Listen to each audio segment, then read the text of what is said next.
Hey, look, today I'm gonna take a little bit of your frustration off of you by helping you understand that your standard was never the standard.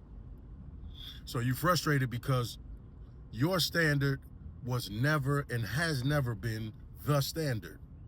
As a matter of fact, the standard is the standard. Always been that way, always will be that way.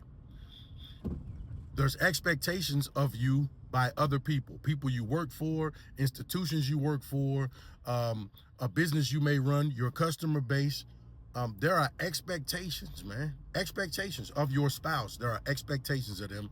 And you try to fill those expectations with your standard. Well, newsflash, man, it just don't work that way. Your standard was never the standard.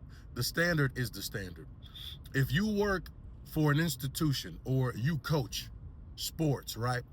And you win about 55% of your games this season. You end up saying, well, hey, I had a winning season.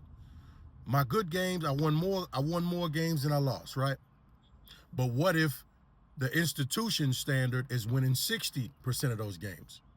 You may even resurrected that program from the mud, but guess what? Their standard is still the standard. Your standard is not the standard.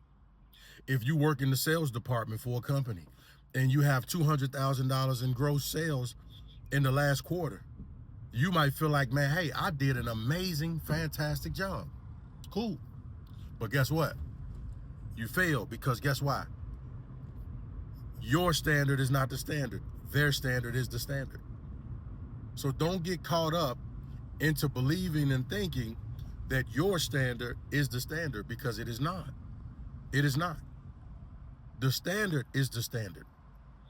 If you have a business and your customers are not happy, but you feel like you're doing everything you're supposed to do by them, then you have to raise your standard to meet their expectations, because their standard is still the standard. This should take some frustration off of you, because now you'll realize that you never, ever controlled the standard. Who you service controls the standard. Who you work for controls the standard. Your spouse controls the standard. I hope this takes a little something off for you today, man. All love. Peace.